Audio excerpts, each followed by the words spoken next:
রাসূলের মহব্বতে জবান খুলে সকলে বলি সাল্লাল্লাহু আলাইহি ওয়াসাল্লাম। এই যে আমরা কলেমার জিকির করলাম, সবচাইতে উত্তম জিকির। আল্লাহ রাসূল বলেছেন আফজালু জিকির লা ইলাহা ইল্লাল্লাহ। আল্লাহ রাসূল এমন কথাও বলেছেন, কোনো ব্যক্তি সারা জীবন যদি পাপ করে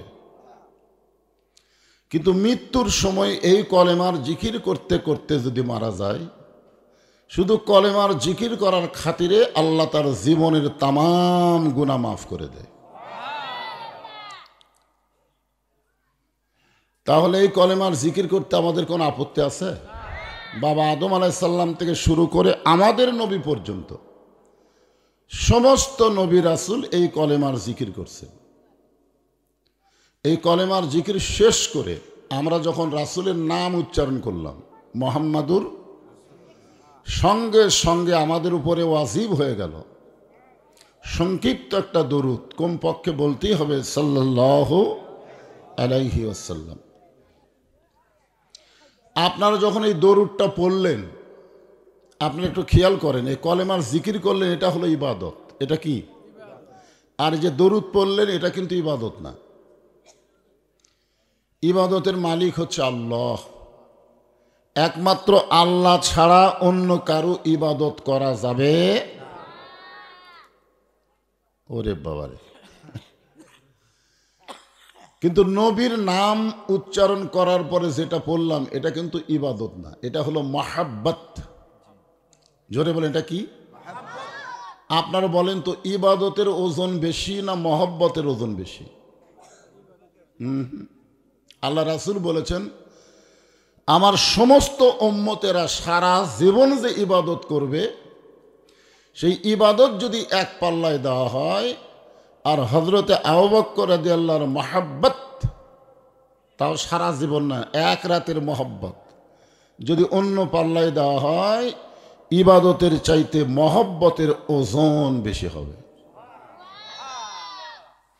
আপনারা বলেন তো, রাসূল আবু বকরের যে মহব্বতের কথা বলতেন, এটা কি নামাজ পড়ার কথা? এটা কি জিকির করার কথা? এটা হচ্ছে আল্লাহ রাসূলকে মহব্বত। আমরাও যখন দরুদ পড়লাম, একদল ফেরেশতা এখানে কিন্তু মোতায়েন আছে। যেই দরুদ পড়লেন, দরুদ পড়া শেষ হওয়ার সঙ্গে সঙ্গে ফেরেশতার এই দরুদগুলো রাসূলের রওজা মোবারকে আপনাকে জায়গার নাম, যে জায়গায় বসে দরুদ পড়তেছেন এই জায়গার নাম এবং আপনাদের নাম উল্লেখ করে নবীর কাছে পৌঁছায় দিবে।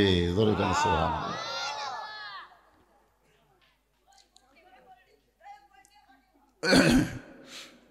বিজ্ঞাপন কোথায়? একটা পোস্টাল নেই? জায়গার নাম কোন? গ্রামের নাম কি? হ্যাঁ, গ্রামের নামই ডিগ্রি। ওরে বাবা! লেখাপড়া করে মানুষ ডিগ্রি অর্জন করে, আর পাড়াটা এমনি ডিগ্রি হয়ে গেছে। ডিগ্রি পাড়া, মধ্যপাড়া, জামে মসজিদের উন্নয়ন কল্পে আর লাগবে না। আজকের এই তাফসিরুল কোরআন মাহফিল, আজকের এই মাহফিল আল্লাহ তাআলা যেনাকে সম্মানিত সভাপতির আসনে কবুল করেছেন, আমি আমার অন্তরের অন্তঃস্থল থেকে আজকের মাহফিলের সভাপতি সহসভাপতিকে শুভেচ্ছা জ্ঞাপন করছি। আজকের এই মাহফিলের সম্মানিত প্রধান অতিথি সহ সম্মানিত বিশেষ অতিথিবৃন্দ যিনারা রয়েছেন, সকলকেই অন্তরের অন্তঃস্থল থেকে শুভেচ্ছা জ্ঞাপন করছি। আজকের এই মাহফিলে সম্মানিত ওলামায়ে কেরাম, এ জাতির শ্রেষ্ঠ সন্তান হলো আলেম ওলামা। আল্লাহ কোরআনে বলেছেন ইন্নামা ইয়াখশাল্লাহ মিন ইবাদিহিল ওলামা। আলেমদের বহু বচন হলো ওলামা। বান্দাসমূহের মধ্যে ওই বান্দারাই আল্লাহকে বেশি ভয় করে, সেই বান্দা হচ্ছে আলেম ওলামা। আর আল্লাহকে যারা বেশি ভয় করে, আল্লাহ বলেছেন ইন্না আকরামাকুম ইনদাল্লাহি আতকাকুম। ওই ব্যক্তি সবচাইতে বেশি সম্মানিত হয় যে ব্যক্তি আল্লাহকে সবচেয়ে বেশি করে ভয়। এই হিসাবে আলেম ওলামার দাম কম না বেশি? আমাদের বাংলাদেশে কম। বাংলাদেশে চোর ডাকাতের কোনো তালিকা নেই। সুদারু ঘুষারুর কোনো তালিকা নাই, কিন্তু আলেমদের তালিকা আছে, ঠিক কেন বলেন? আল্লাহ রাসূল বলেছেন, আল ওলামা ওয়ারাসাতুল আম্বিয়া, আলেমরা হচ্ছে নবীদের ওয়ারিশ। বলেন সুবহানাল্লাহ। আপনাদের মাঝে মাঝে যে সমস্ত আলেম ওলামা বসে আছেন, এটা রাইখে দেন, মঞ্চ উপবিষ্ট আছেন, এমনকি পার্শ্ববর্তী মাদ্রাসার মোহতামিম এবং প্রিন্সিপালও আজকের মাহফিল উপস্থিত আছেন, আলেম ওলামা সহ আজকের মাহফিলের বক্তাগণকে অন্তরের অন্তঃস্থল থেকে আমি শুভেচ্ছা জ্ঞাপন করছি। এই মুহূর্তে আমার সামনে যারা বসে আছেন, আমি আপনাদের সিরাজগঞ্জ কম করে হলো এ পর্যন্ত 100-200 মাহফিল করছি, সব থানা মিলে, ওই চৌহালির থেকে শুরু করে এনায়েতপুর, বেলকুচি, কামারখন্দ, উল্লাপাড়া, তারপরে সাজাদপুর, আপনার সলঙ্গা ওই সাইড দিয়ে তাড়াশ, আপনাদের এইটা হলো সিরাজগঞ্জ সদর, পার্শ্ববর্তী রায়গঞ্জ, সব মিলে আমার 38 বছর ওয়াজের বয়সে না হলে 200টা মাহফিল করছি। হ্যাঁ, কাজীপুরে তো অসংখ্য মাহফিল, কিন্তু এইরকম গরিব হালতের মাহফিল আজকেই প্রথম। আপনাকে এখানে এসে মানে এতক্ষণ ঘর থেকে মনে করছিলাম যে জামাই যখন ওয়াজ করতেছে মনে হয় খুব ভালো লোকজনের, এখানে এসে আমার ফোকাস শেষ। তা আলহামদুলিল্লাহ, আল্লাহ যাদেরকে পছন্দ করবেন তারাই তো আসতে পারবেন, নাকি কন? আল্লাহ কোরআনে বলেছেন, মা সাবাকা মিন হাসানাতিন ফামিন আল্লাহ। বান্দা বান্দির দ্বারা যখন কোনো ভালো কাজ হয়, এ কাজ বান্দা বান্দি করে না, আল্লাহ করায়। আপনারা বলেন তো, কোরআনের মাহফিলে বসা এটা ভালো কাজ না খারাপ কাজ? তাহলে এই ভালো কাজে আমার সামনে যারা বসে আছেন, আমি আমার অন্তরের অন্তঃস্থল থেকে আপনাদের সবাইকে শুভেচ্ছা জ্ঞাপন করছি। সম্মানিতা মা বোনেরা, পর্দার অন্তরালে বসে বসে যারা আলোচনা শুনতেছেন, তাদেরকে শ্রদ্ধা জ্ঞাপন করে এই মুহূর্তে জানতে চাচ্ছি আপনারা সকলে কেমন আছেন? জি আলহামদুলিল্লাহ। এই যে ওই জায়গাতে একটু ফাঁকা আছে, একটু সামনে আসে, ফাঁকা রাখেন না, ফাঁকা রাখলে আল আছে। ও আচ্ছা আচ্ছা আচ্ছা, হ্যাঁ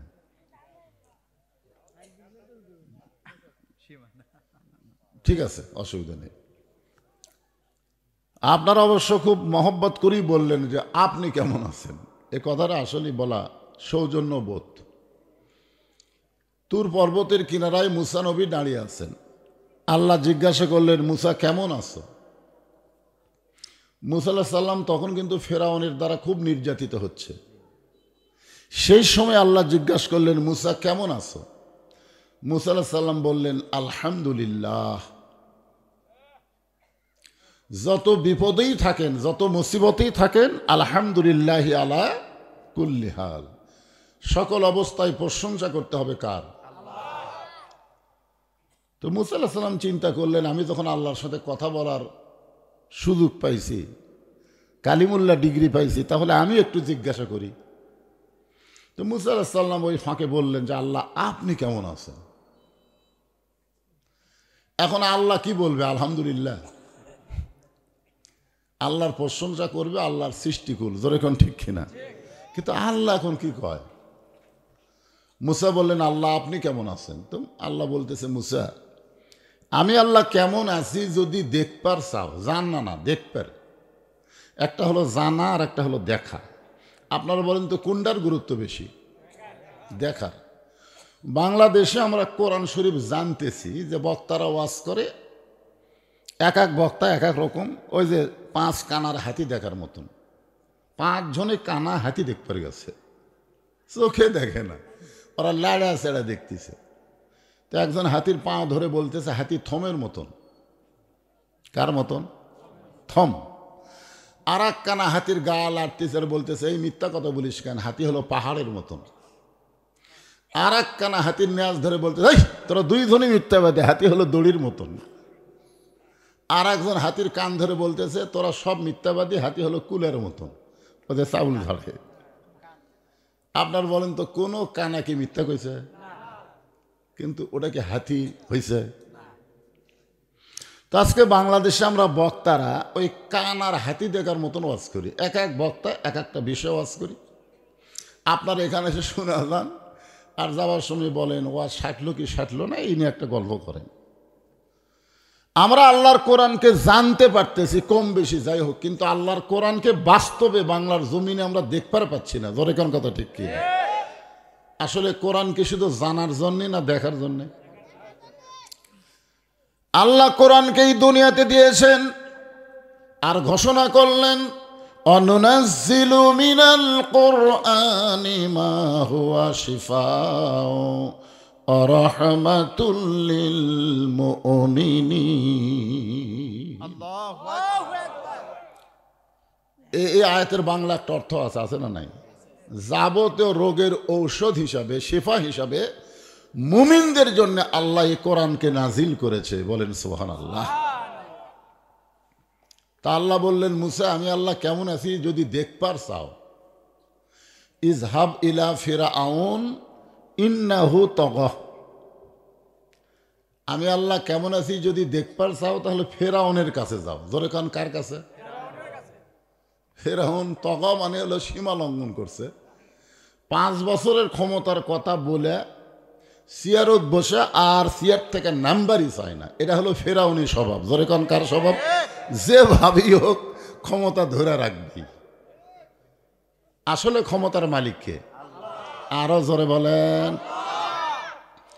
তো ফেরাউনকে ক্ষমতা আল্লাহ দিছে, নিজেই ক্ষমতার দাবি করতেছে।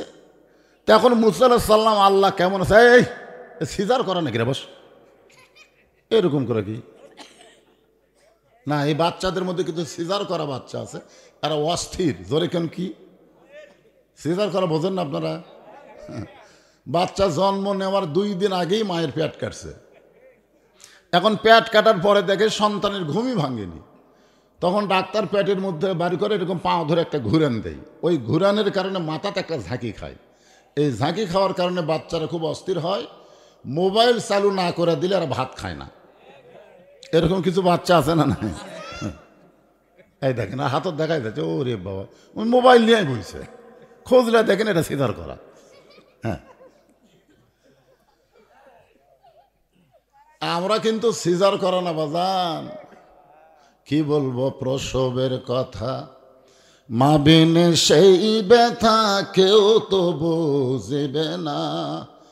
মাজন ঠেকিয়া সন্তানের দায়, অকালে মা মারা যায়, কেন সে মায়ের ভক্তি করো না।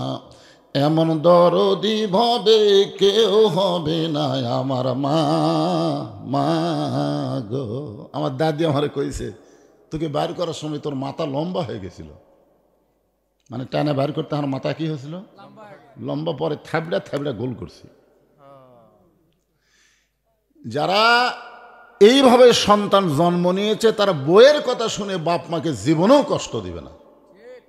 দরকার হলে বউ বাদ দিবি, কিন্তু বাপ মাও বাদ দিবি না। জোরে কথা কর না কেন? হ্যাঁ, আর এই সিজার করাগুলা বউ যা কবিতাই ঠিক।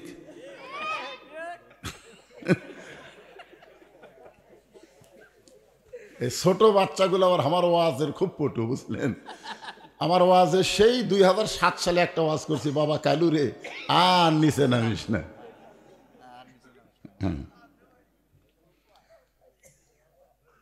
তো কি বলতেছিলাম মনে আছে? মুসা নবী দেখবার গেছে আল্লাহ কেমন আছে।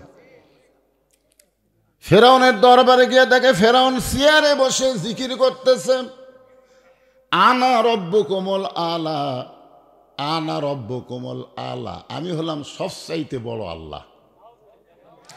এখনই মুসা নবী তুর পর্বতে কার সাথে কথা বলছে? আর যায় দেখতেছে মুসা নবী হাত চুলকাচ্ছে, এরকম হাত চুলকায়। হাত চুলকানোর অর্থ হলো ফেরাউনকে একটা চড় মারবি। জোরে কোন, কি মারবি? আপনার বলেন তো মুসা নবীর চড় ফেরাউন সহ্য করে পারবি? যে আজরাইলকে চড় দিয়ে চোখের মনে উল্টে দিছে, আজরাইল। আল্লাহ বললেন, মুসা আমি আল্লাহ কেমন আছি দেখবার জন্য তোমারে পাঠাইছি, তাই বলে ফেরাউনের সঙ্গে যুদ্ধ করার জন্য তোমারে পাঠাই নাই। তো আজকে বক্তারা কেমন আছে এই কথাটা আপনারা যখন বললেন হুজুর আপনি কেমন আছেন, আমি একটু ইশারা দিলাম। বর্তমানে বাংলাদেশে ডাইরেক্ট কোনো কথা বলা যাবে না, অ্যাঙ্গেলে হেকমতের সাথে কিছু কথা বলাই লাগবে, যেরকম ঠিক কিনা। আর আজকে আমি নিয়ত করছি সূরায়ে কাউসার মসজিদের উন্নয়ন কল্পে মাহফিল। বর্তমানে বাংলাদেশের প্রধানমন্ত্রী 564টা মসজিদ বানা দিছে। পৃথিবীর কোনো প্রধানমন্ত্রী এত মসজিদ বানা দেয়নি, কিন্তু সমস্যা হলো মসজিদ আছে মুসল্লি নাই। যেরকম কি আছে, মসজিদ আছে মুসল্লি নাই। তো প্রধানমন্ত্রীকে মসজিদ বানানোর আগে মুসল্লি বানানোর চেষ্টা করা দরকার ছিল। যেরকম কথা ঠিক কি না? বিশাল মডেল মসজিদ, 1 কাতার 1.5 কাতার মুসল্লি হয়। যখন মসজিদে আজান দেয় তখন বাংলাদেশের যুবকেরা মসজিদের বাহিরেই ঘুরঘুর করে, মসজিদের মধ্যে ঢোকে না। অথচ আল্লাহ বলেছেন আল্লাযীনা ইম্মাক্কান্নাহুম ফিল আরদ, মুসলমানের মধ্যে কাউকে যখন ক্ষমতার চেয়ার দেওয়া হবে তাকে 500, 5000, 5 লক্ষ মসজিদ বানানো দরকার নাই। 1 নম্বর দায়িত্ব হলো আকামুস সালাত, নামাজ কায়েম করো। জোরে কোন কথা ঠিক কি? আজকে মসজিদের উন্নয়ন বলতে আপনারা কি বুঝতেছেন? মুসল্লি বাড়ান না মসজিদ দোতলা করা? হ্যাঁ, মসজিদ দোতলা করা লাগবে হুজুর, এত মুসল্লি জায়গা হয় না। তো ফজরের খবর কি? কয় 1 কাতারে হয় না। জোহরের খবর কি? কয় হাট বাজারে গেছে। আসরের খবর কি? বলে পিপরুল বাজারে চা খাইতেছে। মাগরিবের খবর কি? কয় কেবল বাড়িতে আইছে। এশার খবর কি? কয় ফজর এশাও তাই। তার মানে 1 কাতারে মুসল্লি হয় না। মসজিদের মধ্যে কয় কাতার? বলে 9 কাতার। 9 কাতারের 1 কাতার হয় না, তাহলে দোতলা করবা কেন? বলে হুজুর ওই যে জুমার দিনে সবার শেষে আগে যায়, ওই শালাকের জন্য দোতলা করা লাগতেছে। আপনারা বলেন তো, জুমার নামাজের মুসল্লি এরা মুসল্লি? এরা হয়। আল্লাহ কিন্তু কোরআনে বলেছেন ফাওয়াইলুল লিল মুসাল্লিন, এই মুসল্লির 1 পয়সা দাম আল্লাহর কাছে নাই। হ্যাঁ, এই সূরা কাউসারের ওয়াজ শুনলেই আজকে ইনশাআল্লাহ মসজিদের উন্নয়ন হয়ে যাবে ইনশাআল্লাহ। আল্লাহ বলতেছেন ইন্না আতাইনাকাল কাউসার, ওগো নবী আপনাকে কাউসার দান করা হলো। ইমাম গাজ্জালি রহমতুল্লাহ আলাইহি বলেন, হাউজে কাউসারের 1 পেয়ালা পানি পান করে কেউ যদি জাহান্নামেও যায়, আল্লাহ জাহান্নামকেও জান্নাত বানায়া দিবে। এখন আপনারা বলেন কাউসারের পানির পাওয়ার কম না বেশি? 1 গ্লাস পানি পান করে কেউ যদি জাহান্নামে যায়, যাওয়ার সাথে সাথেই আল্লাহ জাহান্নামকে জান্নাত বানায় দিবে। সাহাবরা বললেন ইয়া রাসূলুল্লাহ, হাউজে কাউসারের পানি কারা পান করবে? রাসূল বললেন আল্লাহ পাক আমাকে জানাইছে যাদের মধ্যে 2টা আমল থাকবে। 1 নম্বর আমল হচ্ছে ফাসাল্লি লিরাব্বিকা, আর 2 নম্বর আমল হলো ওয়ানহার। 1 নম্বর হল নামাজ, 2 নম্বর কুরবানি। এই 2টা আমল যারা করবে তারাই পান করবে হাউজে কাউসারের পানি। তাহলে 1 নম্বরের নাম কি? জোরে বলেন, আরো জোরে। আল্লাহ রাসূল বলেছেন লা সালাতা লা ঈমানা, যার নামাজ নাই তার ঈমান নাই। লা সালাতা লা দীনা, যার নামাজ নাই তার ধর্ম নাই। বাইনাল আবদি ওয়াল কুফরি তরকুস সালাত, বান্দা আর কাফেরের মধ্যে পৃথক করার জিনিসটার নামই হলো নামাজ। যারা নামাজ পড়বে তারা হবে আল্লাহর বান্দা, আর যারা পড়বে না তারা হলো কাফের। যখন কোনো বান্দা নামাজ পড়বে তার পুরস্কার হলো দুনিয়াতেই আল্লাহ তাকে পুরস্কার দিবেন। ইন্নাস সালাতা তানহা আনিল ফাহশাই ওয়াল মুনকার, একমাত্র নামাজই পারে মানুষকে যাবতীয় খারাপি থেকে বাঁচায় দিতে। আপনার বলেন তো, যেই যুবক 5 ওয়াক্ত নামাজ পড়ে সেই যুবকের হাতে মোবাইল থাকলেও কোনো সমস্যা নাই। সেই যুবকের হাতে মোবাইল থাকলেও কোনো সমস্যা নাই, কারণ মোবাইলের অশ্লীল ভিডিও যখনই দেখবার যাবে তখন 5 ওয়াক্ত নামাজের কারণে তার ঈমান বলবে কেউ না দেখলেও আল্লাহ দেখতেছে রে। জোরে কোন, কে দেখতেছে? যাই 5 ওয়াক্ত নামাজ পড়ে সে একলাই কোনোদিন 10টা ভোট দিবার পারবি না। আপনারা খোঁজলা দেখবেন যারা খালি মুড়ি ছিঁড়িছে আর মারিছে, মুড়ি ছিঁড়িছে আর মারিছে, এই শালারা একটাও নামাজি না। জোরে কোন কথা ঠিক কিনা? আল্লাহর কথা কি মিথ্যা? তাহলে একমাত্র নামাজই পারে মানুষকে যাবতীয় খারাপি থেকে। 5 ওয়াক্ত নামাজ যারা আদায় করবে, এইটা কিন্তু বাড়িতে পড়লে হবে না, এইটা জামাতে আদায় করা লাগবে। জোরে বলেন, কোথায় আদায় করা লাগবে? জামাতে যখন আদায় করবে তখন মসজিদের মধ্যে ঢুকলেই বুঝতে পারবে 14 দল 20 দল কোনো দল নাই, সমস্ত মুসলমান কয় দল? এক দল। আমি নিজের চোখে দেখছি জামাতে ইসলামের কাছে একজন আওয়ামী লীগ খাড়া হচ্ছে, উনি আবার 4 আঙ্গুল সামনে গেছে, বুঝলেন তো? জামাতে ইসলাম হাত ধরে টানতেছে, কি রে সামনে যাস কে, কাতার চিনিস না? আওয়ামী লীগ বলতেছে আমি খেয়াল করিনি ভাই। বিএনপি 4 আঙ্গুল পিছনে আছে, জামাতে ইসলাম পিছনে হাত দিয়ে ঠেলতেছে, কাতার চিনিস না? দেখেন মসজিদের মধ্যে গেলে আওয়ামী লীগ বিএনপি জামাত নাই, সমস্ত মুসলমান এক কাতারবদ্ধ হয়। সমস্ত মুসলমান যদি 5 ওয়াক্ত নামাজি হয়, বাংলাদেশে 14 দল 20 দল থাকবে না, সব মুসলমান এক দল হয়ে যাবে। দরকার কথা ঠিক। একমাত্র নামাজই পারে সব দল ভাঙ্গে মানুষকে কয় দল? আরো ধরে বলেন, এক দল। এই জন্যে জামাতের গুরুত্ব দেওয়া লাগবে। জামাতের গুরুত্ব দিলে কি লাভ হবে আমি আপনাদেরকে আস্তে আস্তে বোঝানোর চেষ্টা করব। কারণ আল্লাহ বলেছেন, ইয়া আইয়ুহাল্লাযীনা আমানুস্তাঈনু বিস-সাবরি ওয়াস-সালাহ ইন্নাল্লাহা মা'আস-সাবিরিন। আল্লাহ বলতেছেন, এই ইমানদারেরা, ইমানদারেরা, আমি আল্লাহর কাছে যদি কিছু পাবার চাও, আমরা কার কাছে চাই? যদি আল্লাহর কাছে পাবার চাই, মনে করেন আজকে বাংলাদেশে বহু লোক আছে, আমার দয়াল বাবার দরবারেতে কেউ ফিরে না খালি হাতে। আপনার বলেন তারা নামাজ পড়ে? আল্লাহর ধন নবীরে দিয়া, আল্লাহ আছে গায়েব হইয়া, নবীর ধন খাজা নিয়া শুয়া আছে আজমিরে, কেউ ফিরে না খালি হাতে, খাজারে তোর দরবারেতে। আপনার বলেন তো এরা কি নামাজ পড়ে? এই নামাজ না পড়ার কারণে এরা জাত্তার কাছে চায়। যারা নামাজ পড়ে তারা জানে একমাত্র চাইতে হবে কার কাছে? জোরে বলেন, কিসের বিনিময়ে? আল্লাহ বলতেছেন ধৈর্য আর নামাজের বিনিময়ে। কারণ নামাজ এমন একটা ইবাদত যে ইবাদত করতে গেলে ধৈর্যের দরকার আছে না নাই? আপনারা সত্যি করে বলবেন কোন জায়গাতে আমাকে ধৈর্য কম?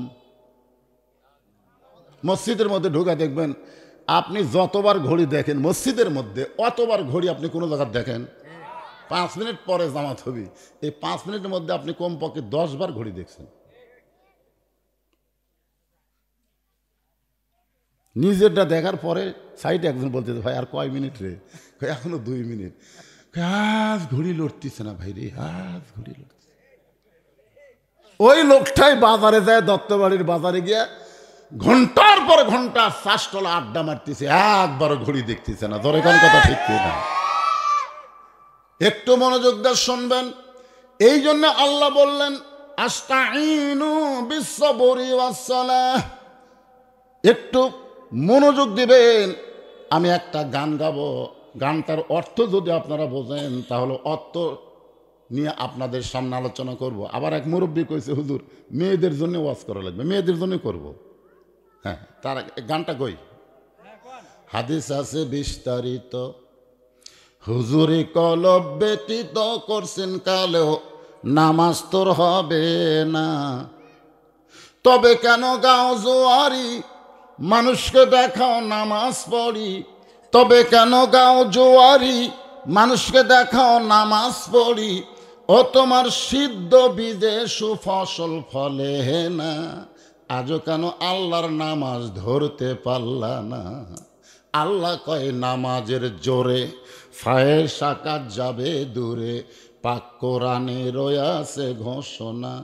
এখন আকাম কুকাম নামাজ রোজা একসাথে বান্দিয়া বোঝা, আকাম কুকাম নামাজ রোজা একসাথে বান্দিয়া বোঝা জাহান নামে দিয়াছ রওয়ানা, আজও কেন আল্লাহর নামাজ ধরতে পারলা না? বুঝতে পারছেন? অনেক নামাজ পড়ে আবার সুদও খায়, আছে না নাই? নামাজ পড়ে ঘুষ খায়। অধিকাংশ বড় বড় চাকরিজীবী ওরা নামাজও পড়ে আবার ঘুষও খায়। জোরে খান কথা ঠিক কি না? অনেক নামাজি হজ করবার যাচ্ছে, ছেলেরে সব সম্পত্তি দিয়েছে, মেয়েরে দেয়নি। এরকম আছে না না? জোরে খান আছে না? এই গানের মধ্যে কি বলতেছে ভাইজান? এইটাকে সামনে নিয়ে আমি একটা আয়াত পড়ব। ইন্না সলাতি ওয়া নুসুকি ওয়া মাহইয়ায়া ওয়া মামাতি লিল্লাহি রাব্বিল আলামিন।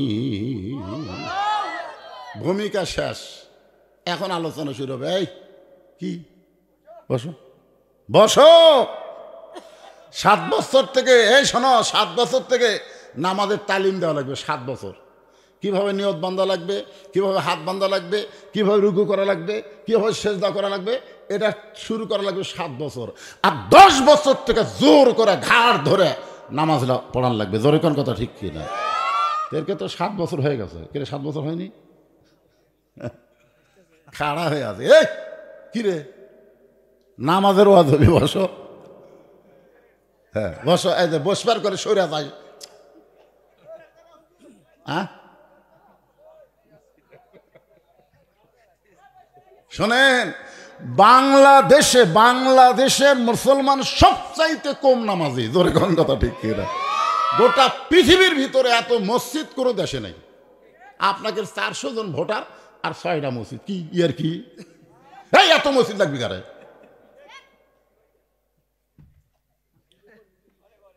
ঘরে ঘরে মসজিদ। শোনেন, আজকে নামাজের ওয়াজ শোনেন, তারপরে মা বোনদের ওয়াজ আছে। হ্যাঁ, মা বোনদের ওয়াজ। আমার মায়েরা যারা পর্দার অন্তরে বসে আছেন, আল্লাহর নবী ফাতেমার ঘরের মধ্যে গিয়ে মুচকি মুচকি হাসতেছে। ফাতেমা বলে, বাবা হাসার কারণ কি? রাসূল বললেন, ফাতেমা, আল্লাহ পাক আমাকে জানাইছে, আল্লাহ তোমাকে জান্নাতি নারীদের নেত্রী বানাইছে। সুবহানাল্লাহ। আল্লাহ তোমাকে জান্নাতি নারীদের কি বানাছে? মা ফাতেমা মুচকি মুচকি হাসতেছে। আল্লাহ রাসূল বলে, ফাতেমা হাসার কারণ? বলে, আল্লাহ পাক আমাকে জান্নাতি নারীদের নেত্রী বানাইছে, এই কারণে আমি আনন্দ করতেছি। রাসূল বলে, ফাতেমা, আল্লাহ তোমাকে জান্নাতি নারীদের নেত্রী বানালে কি হবে? আল্লাহ তোমার আগে একজন মেয়েকে জান্নাত দিবে। আপনারা সুবহানাল্লাহ বলেন, কিন্তু ফাতেমা সুবহানাল্লাহ কয়নি। এই জন্যই কয়নি, মেয়েরা কোনোদিন কেউ উপরে থাক এটা পছন্দ করে না। যার প্রমাণ হলো আমাদের বাংলাদেশে, ঠিক কিনা বলেন? একজন প্রধানমন্ত্রী হয়ে আর একজন সাবেক প্রধানমন্ত্রী মরে যাচ্ছে, তাও বিদেশে যাওয়ার কোনো পারমিশন দিচ্ছে না। জোরে কোন কথা ঠিক কিনা? মরে তুই পাউস হয়ে যা। আমি দেখছি আমার বাড়িতেও আমার বড় মেয়ে মাছের তরকারি পাক করে আমাকে দিছে, খালি মুখের সামনে ঘুর ঘুর করে। আমি বললাম, মা, বাংলাদেশে বহু জায়গায় মাছের তরকারিতে খাইলাম, মা তোর হাতের মধ্যে মানে মধু আছে। আমার আর এক টুকরা দিছে। মেয়েটা খুব আনন্দ করতেছে, তাকে দেখে ওর মাও খালি গাল ফুলে বসে আছে। আমি বললাম, কে গো, তোমার কি হলো? এখন তোকে মেয়ের বাড়িতে পার হয়ে যান, আমি কি পাক করে পারি তাই? ওরে বাবারে, মেয়ের প্রশংসা করলে মায়ে বেদার হয়। এই জাতের নাম হলো নারী জাত। জোরে কোন কথা ঠিক কিনা? আল্লাহ রাসূল বললেন, ফাতেমা, তুমি মুখটা কালো কেন করলে? ফাতেমা বলে, বাবা, কোন আমলের কারণে আমার আগে জান্নাতে যাবে? ওই মেয়েটার পরিচয় কি?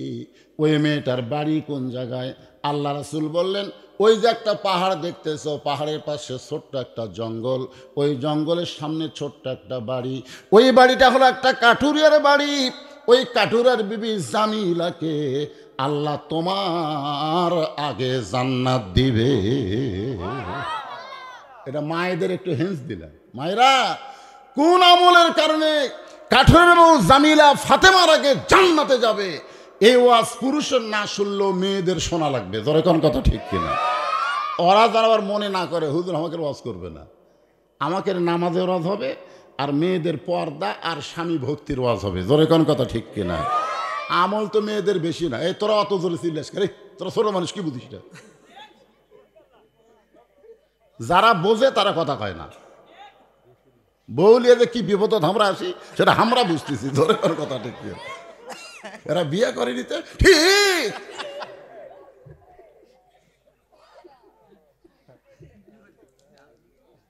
কি কন, যারা বিয়ে করছেন ভালো আছে? কি যে বিপদ ভাই। আমার মায়েরা যারা পর্দার অন্তরালে কিছুক্ষণ পরে আসতেছে, আগে নামাজের কথা বলবো, কারণ মসজিদের উন্নয়ন কলবে মাহফিল। আল্লাহর নবী বসে আছেন মসজিদে।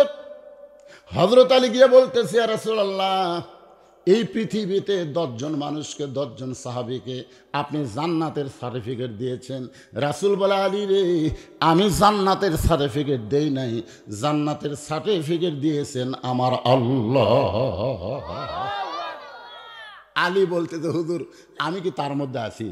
আল্লাহ রাসূল বলে, থাকবা না কেন, তুমি 4 নম্বরে আছো। 1 নম্বর আবু বকর, 2 নম্বর উমর, 3 নম্বর ওসমান, 4 নম্বর হলো আলী। আলী বলতেছে, রাসূলুল্লাহ, আল্লাহ যদি আমাকে জান্নাতের সার্টিফিকেট দেয়, এখন থেকে যদি আমি নামাজ না পড়ি, এরপরেও আল্লাহকে আমাকে আল্লাহ রাসূল চমকে উঠছে, এটা কোন কথা? আলী বলতেছে, ইয়া রাসূলুল্লাহ, আল্লাহ তো আমাকে জান্নাতের সার্টিফিকেট দিয়েই দিছে, এখন থেকে যদি নামাজ না পড়ি, এরপরেও কি আল্লাহ আমাকে জান্নাত দিবে? আল্লাহ রাসূল বলেন, আলী তুমি সব বাদ দিবার পারো, কিন্তু আল্লাহ তোমাকে জান্নাত থেকে বাদ দিবে না। হাদিস আছে বিস্তারিত, হুজুরি কলব ব্যতীত করছেন কালো নামাজ তোর হবে না। এই গানটা বোঝানোর জন্য বলতেছি, একটু মনোযোগ দেন।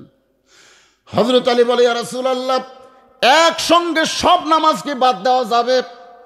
আজ থেকে ফজরের নামাজ আমি পড়ব না, কারণ 5 ওয়াক্ত নামাজের মধ্যে ফজরের নামাজ পড়া হলো বিরক্ত। জোরে কন কি? এই জোরে কন কি? কেন জোরে কন না কেন? বিরক্ত। এই ঠান্ডার মধ্যে আর সালাতো খায়রুনের নাম শোনার সাথে সাথে বিরক্ত লাগে ভাই। ল্যাপ দিছে মাথার ওপর, পাও বার হই, পাও লিয়ে এসে বুকের সাথে লাগাছে। আপনি তাকায় দেখবেন মনে হয় চাউলের বস্তা ঠেকাতে হচ্ছে। ধরে কোন কথা ঠিক কিনা? এরা আগাও নেই, মাথাও নেই, গেল কোথায়? আপনি ল্যাপ টানতে দেখেন, ল্যাপের ভিতর আর সাইজ আর সকালবেলা সাইড টিপে কুত্তের সাইজ, একই সাইজ। কথা কন না কেন? তাহলে সবচাইতে বিরক্তের নামাজ হলো ফজরের নামাজ। ইয়া রাসূলুল্লাহ, আজ থেকে আমি আলী ফজরের নামাজ পড়বো না, এরপরেও আল্লাহকে আমাকে জান্নাত দিবে। রাসূল বললেন, আলী তুমি ফজর বাদ দিবার পারো, কিন্তু আল্লাহ তোমাকে জান্নাত থেকে বাদ দিবে না। এই কথা বলে আলী যখন সরে গেছে, আবু বকর বলতে, হুজুর এত বড় বেয়াদবি করলো, এর কান সারে তাকে চর দিয়ে ফেললেন না? আপনার সামনে বলতেছে আজ থেকে ফজর পড়বো না। রাসূল মুসকে হেসে বললেন, আবু বকর, নামাজ যদি জান্নাতের জন্য হয়, আলী নামাজ বাদ দিবার পারবে, আর নামাজ যদি আল্লাহর জন্য হয়, গোটা দুনিয়া আলী বাদ দিবে, কিন্তু 1 ওয়াক্ত নামাজ বাদ দিবে না। আবু বকর বললেন, তাই? ঠিক আছে, দেখো। হযরত আলী এশার নামাজ পড়ে বাড়িতে গেছে।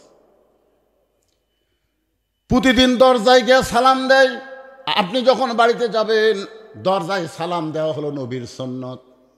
আপনারা দরজায় সালাম দেন, বাড়ির দরজা গিয়া সালামু আলাইকুম ইয়া আহলাল বাইত, এই বাড়ির মধ্যে যারা আছো সবাইকে আল্লাহ রহমত বর্ষণ করো। সুবহানাল্লাহ। এই সালাম দিবেন, আল্লাহ তাআলা বাড়ির প্রতি রহমত বর্ষণ করবে। হযরত আলী প্রত্যেক দিনের নামাজ পড়ে গিয়ে বাড়িতে সালাম দেয়, কিন্তু আজকে সালাম না দিয়া ডাকতেছে, হাসান হোসেনের মা দরজা খুলে দাও, হাসান হোসেনের মা দরজা খুলে দাও। ফাতেমা চমকে উঠছে, কে রে, যেই স্বামী আমাকে সালাম দেয়, সালাম বাদ দে, সরাসরি হাসান হোসেনের মা। ফাতেমা দরজা খুলি বলতেছে, আসসালামু আলাইকুম। হয়তো চমকে উঠে বলতেছে, আমার মনে নেই, মনে নেই। ফাতেমা বললেন, কেন, কি জন্য সালাম ভুলে গেলেন? আমার মনে হয় আপনি কোনো বেয়াদবি করছেন, যার কারণে সালাম আপনার মুখ থেকে আল্লাহ কাইরে নিছে। হযরত আলী ঘরের মধ্যে ঢুকি বলতেছে, ফাতেমা, আজকে বেলাল যখন আজান দেবে, ওই ফজরের আজান শোনার পরে আমাকে যেন ঘুম থেকে জাগায়ও না। ফাতেমা বলে, স্বামী গো, দুনিয়ার সমস্ত মুয়াজ্জিন আজান দিলে মুয়াজ্জিনের কণ্ঠ মুসল্লির কানে আসে, আর হযরত বেলাল যখন আজান দেয় আমার বাবা বলেছে আজান আল্লাহর আরশ পর্যন্ত পৌঁছে যায়। পৃথিবীর একটাই মাত্র মুয়াজ্জিন যার নাম হলো হযরত বেলাল। এটা কি মাস? রজব মাস না? এই মাসে আল্লাহ রাসূল যখন আরশে যাচ্ছিলেন, এক জায়গায় গিয়ে রাসূলের খুব ভয় লাগছে। জিবরাইল তো নাই, খালি একলা একলা আল্লাহ রাসূল। রাসূল কয়, একলা একলা আল্লাহর কাছে যাচ্ছি, কেউ নাই। ইতিমধ্যে একটা পায়ের শব্দ শোনা যায়। রাসূল কয়, কে রে, আমার সামনে কে রে? বেলাল কয়, ইয়া রাসূলুল্লাহ, আমি বেলাল। আল্লাহ রাসূল চমকে গেল। আমার আগে বেলাল হাঁটতেছে, যেই বেলালকে দেখে আসলাম মক্কায়, আর সেই বেলালকে আল্লাহর আরশের পাশে দেখা যায়। মেরাজ করে এসে বেলালকে নবী ডাক দিলেন, আয় রে বেলাল, আয় আমার কাছে আয়। বেলাল, এমন কি আমল করো যে আমল করার কারণে যে জায়গায় আল্লাহ নবী মাঝখানে তোমারে দেখা যায়? বেলাল বলে, নবী গো, অজু যাওয়ার পরে আমি সঙ্গে সঙ্গে অজু করি, আর 2 রাকাত তাহিয়াতুল অজু নামাজ পড়ি। যারা কর না সুবহানাল্লাহ। ওগো স্বামী, তাহাজ্জুদের নামাজ পড়েন, তাহলে ফজরের আজানের কি দরকার? হযরত আলী 5 ওয়াক্ত নামাজ ছাড়াও আর একটা নামাজ পড়ে, সেই নামাজের নাম হলো তাহাজ্জুদ। জোরে বলেন, নাম কি? সাহাবারা জিজ্ঞাসা করলেন, হুজুর 5 ওয়াক্ত নামাজ আর তাহাজ্জুদ এর মধ্যে ব্যাখ্যা কি? আল্লাহ রাসূল বললেন, 5 ওয়াক্ত নামাজ হলো ইবাদত, আর তাহাজ্জুদ হলো মহাব্বত। খুব খেয়াল করে শুনবেন, 5 ওয়াক্ত নামাজ কি? ইবাদত, আর তাহাজ্জুদ হলো মহব্বত। সাহাবারা বললেন, হুজুর মহব্বতের ব্যাখ্যা কি? আল্লাহ রাসূল বললেন, ইবাদতের ব্যাখ্যা হলো জান্নাতের জন্য, আর মহব্বতের ব্যাখ্যা হলো আল্লাহর জন্য। আপনারা বলেন তো, জান্নাতের জন্য আর আল্লাহর জন্য এর মধ্যে তফাৎ কি? এক বান্দা আছে নামাজের সেজদায়, আল্লাহ ডাক দেয়, বলে যতই নামাজ পড়ার সেজদা কর, তোর ঠিকানা হলো জাহান্নাম। তুই যতই উপরে হয়ে থাক, নামাজ পড়ার সেজদা কর, তোর ঠিকানা হলো জাহান্নাম। সেজদা থেকে মাথা তুলে বলতেছে, আলহামদুলিল্লাহ আলহামদুলিল্লাহ। আল্লাহকে কেড়ে পাগলাই, তোরে জাহান্নামের খবর দিলাম, এরপরেও তুই আমার শুকর আদায় করিস কেন? বান্দা বলতেছে, আল্লাহ আমার তো জায়গা আছে, তুমি যদি বলতে জাহান্নামও নাই জান্নাতও নাই, তাহলে আমি যাব কোথায়? তোমার বানানো জাহান্নামে যে আমার জায়গা হয়েছে, এই জন্যই তোমার শুকরিয়া আদায় করলাম। আল্লাহ কয়, পাগল, জাহান্নামে গেলে তুই পুড়ে যাবি, তোর কষ্ট হবে। আল্লাহর পাগল বলে, বান্দা, আল্লাহ আমি জাহান্নামে একলা যাব না। আল্লাহ বলে, জাহান্নামে তোর সাথে কে যাবে? আল্লাহর বান্দা বলে, তাকায় দেখো, যার মহব্বত আমার কলি যায়, তাকে ছাড়া জাহান্নামে কেমনে যায়? আল্লাহু আলিমুম বিজাতিস সুদূর। আল্লাহ নজর করে দেখে পাগলের কলি যায় আল্লাহর মহব্বত। আল্লাহ বলে, পাগল রে, আমার মহব্বত নেকে যদি জাহান্নামেও যায়, আমি জাহান্নামকেও জান্নাত বানায়া দিব। পাগল বলতেছে, আমি জানি তো। আল্লাহ বলে, তুই কেমনে জানিস? বলে, আল্লাহ তোমার যেটা নাই আমার সেটা আছে। আল্লাহকে, তোর আবার কি আছে? আমার জাতির ভিতা আছে, তোমার আছে? সুবহানাল্লাহ না কেন? পাগল বলতেছে, আমার জাতির ভিতা আছে, তোমার আছে?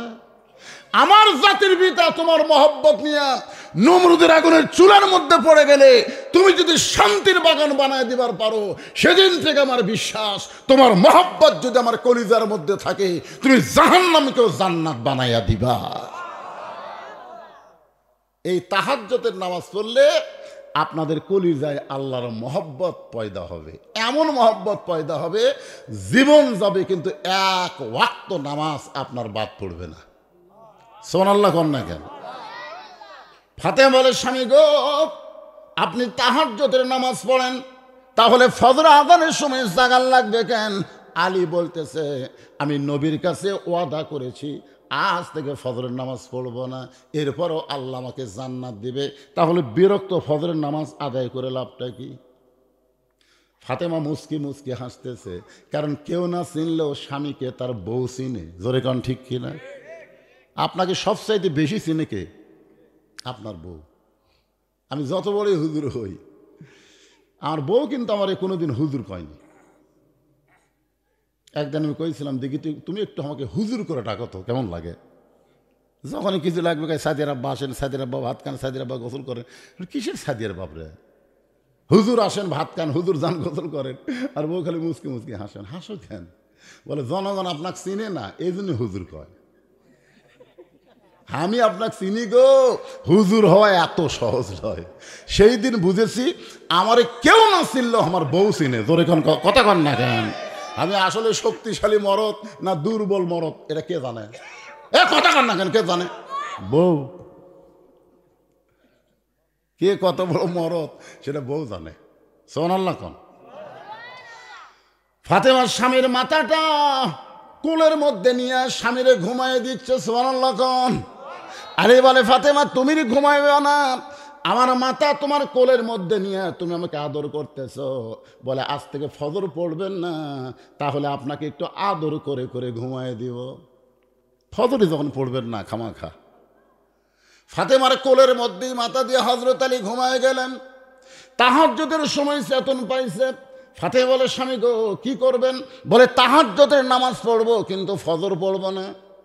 তাহাজ্জুদের নামাজ শেষ করলে হযরত বেলাল যখন আসসালাতু খায়রুম মিনান নাওম, ঘুম হইতে নামাজ অতি উত্তম, সঙ্গে সঙ্গে হযরত আলী জুব্বা হাব্বা গায়ে দিয়া মাথায় পাগড়ি পরে বাড়ির থেকে যখন বের হয়, ফাতেমার সামনে দাঁড়ায় বলে কোথায় যাবেন? বলে ফজরের নামাজ দেখতে। ফজরের নামাজ এতদিন ভিতরে ঢুকে নামাজ পড়েছি, আজকে বাহির থেকে নামাজ একটু দেখবার চাই। যেই মাত্র বলেছে এতদিন ভিতরে ঢুকে নামাজ পড়েছে, আজকে বাহির থেকে নামাজ দেখবার চাই। আপনারা বলেন তো, এতদিন ভিতরে ঢুকে নামাজ পড়েছে, এটা কিসের ভিতর? মসজিদের ভিতর। ভাইজান হাদিসে আছে বিস্তারিত, হুজুরি কলব ব্যতীত করছেন কালেও নামাজ তোর হবে না। সামনে কাতার এক মুসল্লি আমার পাশে বসে নামাজের নিয়ত করছে। পাশে নামাজের নিয়ত করে এরকম বারান্দাত একজনের মোবাইল বাজা উঠছে, বারান্দাত। ওই নিয়ত না, শালারে শালারে। যতক্ষণ আর মোবাইলে রিংটোন বাজতেছে ততক্ষণ ওই শালারে শালারে করতেছে। নামাজ শেষ হলে বললাম ভাই আপনি এরকম করলেন? হুজুর খেলা হাত বান্ধা না থাকলে চাপা আমি ফাটাতাম। কেন মসজিদের মধ্যে ঢুকবি মোবাইলের সাউন্ড বন্ধ করবি না? তোর মোবাইল বাজার কারণে সবার নামাজ নষ্ট হয়ে গেল। আপনার বলেন তো, কারো রিংটন যখন বাজে তখন আমাদের মনকে আল্লাহর দিকে থাকে?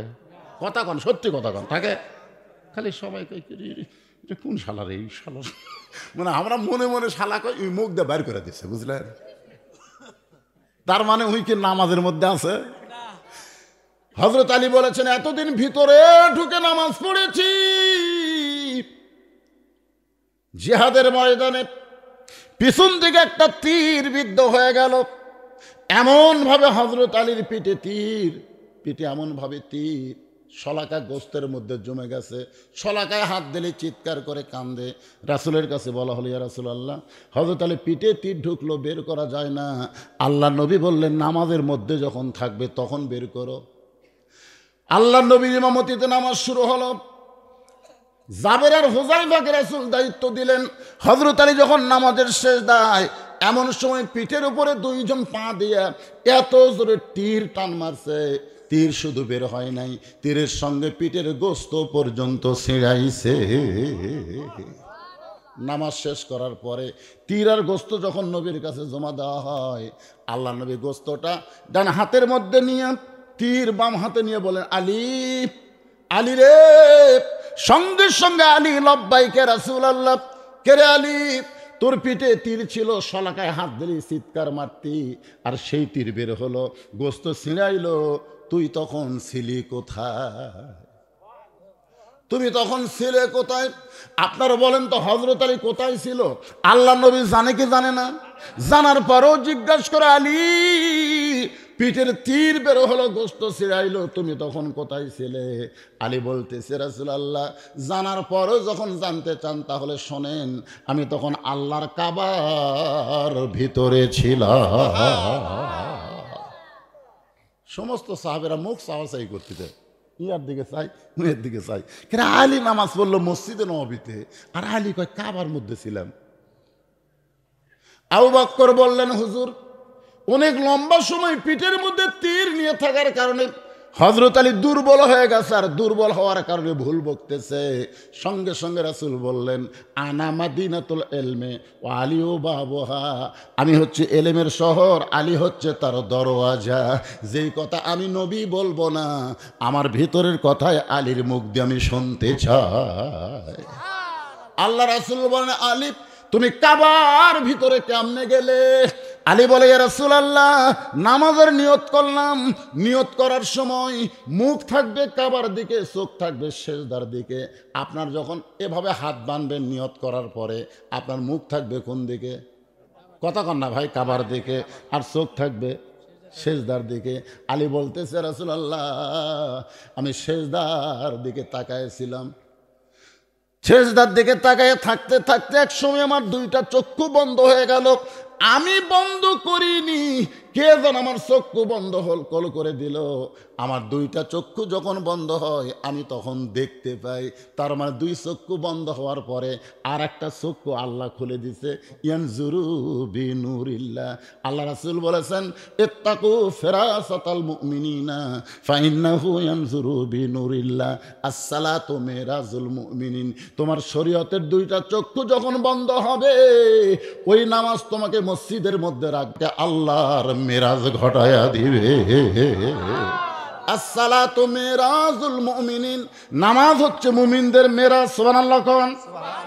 ছোট বাচ্চারা কোক বা না কোক এরা বোঝে না, কিন্তু আপনারা যারা বুদ্ধিমান একটু মনোযোগ দিয়ে শুনবেন ভাইজান। আজকে নামাজকে নিয়ে ফাসাল্লি রব্বিকা, 1 নম্বর হলো নামাজ, 2 নম্বর ওয়ানহার মানে কুরবানি। নামাজ আর কুরবানি নিয়ে ওয়াজ করব, একটু কষ্ট হলেও মনোযোগ দিয়ে আমাদের শোনার দরকার আছে না নাই? নামাজ কার জন্যে? জান্নাতের জন্যে না আল্লাহর জন্যে? এটা না বোঝা পর্যন্ত আমরা 5 ওয়াক্ত নামাজি হতে পারবো না। আল্লাহ রাসূল আলীর এরপরে খবর কি?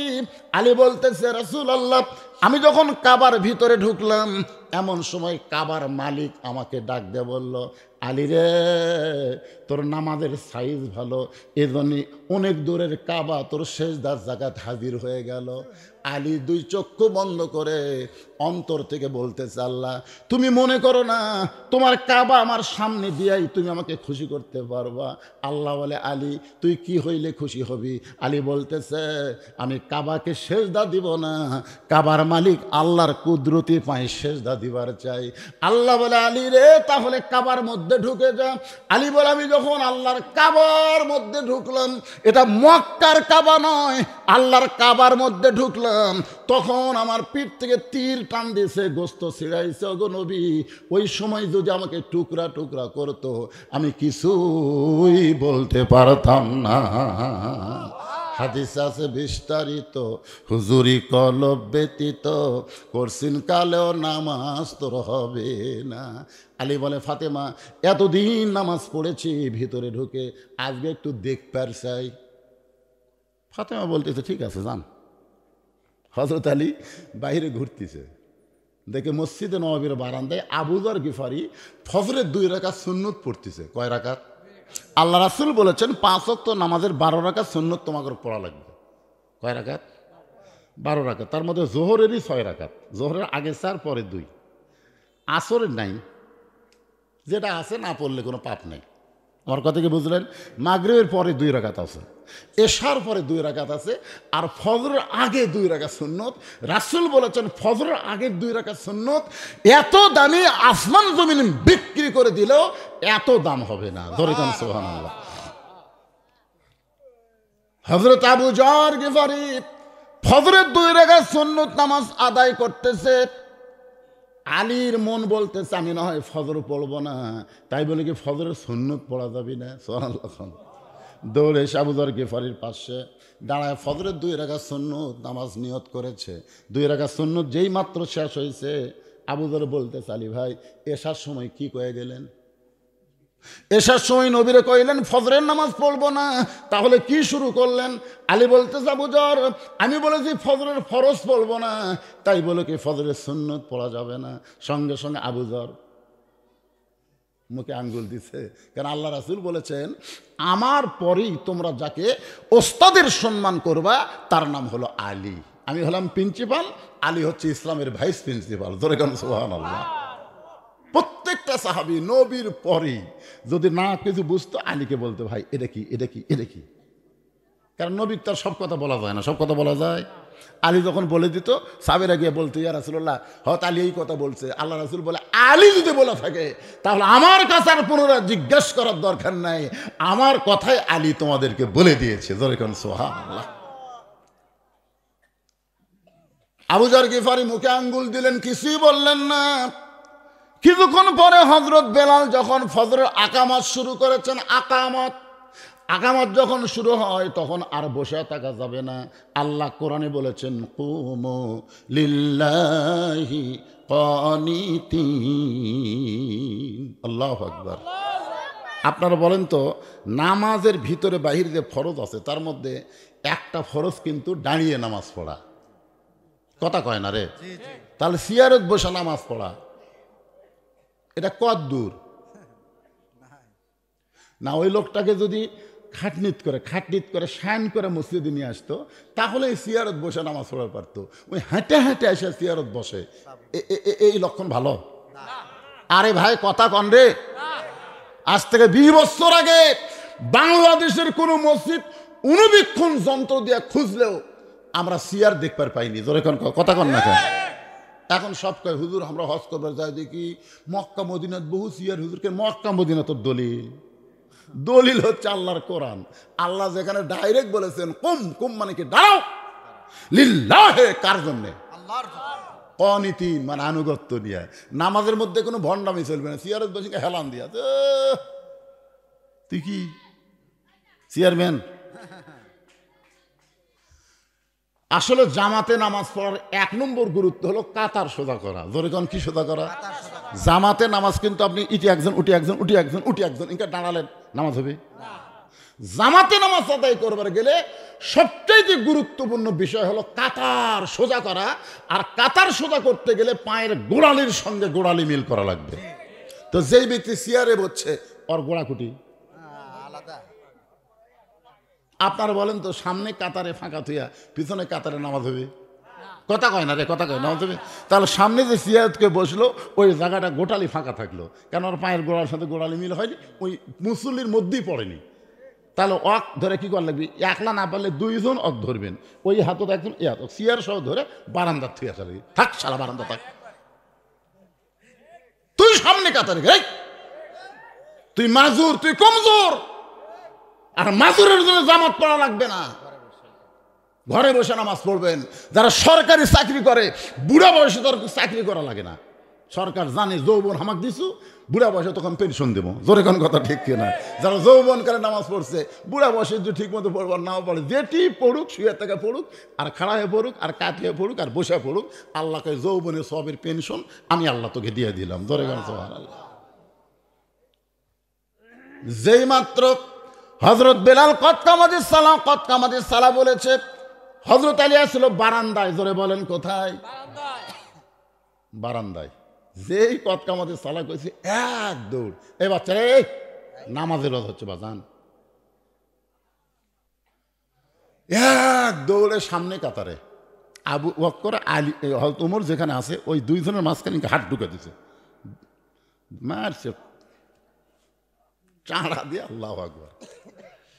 রাসূল ফজরের সালাম ফিরে তাকায় দেখে আলী, এরালে তুই আমারে কয়ে গেলি ফজরের নামাজ পড়বি না, আবার সামনে কাতারে তোকে দেখতেছি, কারণ কি?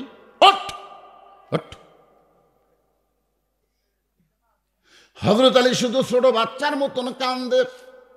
আল্লাহ রাসূল বলে, আলী কানলে হবে না, তুই বলে গেলি ফজরের নামাজ পড়বি না, আবার সামনে কাতারে তোরে দেখতে পাই, এর ভিতরের মারেফত আজকে জানাতে হবে। কি কন? মারেফত জানার দরকার নাই, খালি এইটা জানার পরেও জীবন যাবি, আপনার নামাজ বাদ দেবেন না। সবচাইতে বড় উন্নয়ন হলো মসজিদে মুসল্লি হওয়া। জোরে কোন কথা ঠিক ভাইজান? শুনবেন না? আল্লাহ রাসূল বলে, তুই কয়ে গেলি ফজর নামাজ পড়বো না, আবার সামনে কাতারে দেখা যায়, কারণ কি? হযরত আলী শুধু ছোট বাচ্চার মতন কাঁদতেছে। হযরত আলী কি বলবে এইটা আমরা প্রত্যেকটা আল্লাহর বান্দারা শুনবো তার আগে ফাতেমা বলতেছে, বাবা গো, ওই জামিলা কাঠুরার বউ কি আমল করে আপনি একটু আমারে বলেন, আমিও আমলটা করবার চাই। রাসূল বললেন, ফাতেমা, কোন আমলের কারণে কাঠুরার বউ তোমার আগে জান্নাতে যাবে এটা বলতে পারবো না, তোমাকে তদন্ত করে জানা লাগবে। পরের দিন আসরের নামাজের পরে ফাতেমা চুপি চুপি ওই কাঠুরার বউ জামিলার বাড়ির দিকে রওনা দিয়েছে।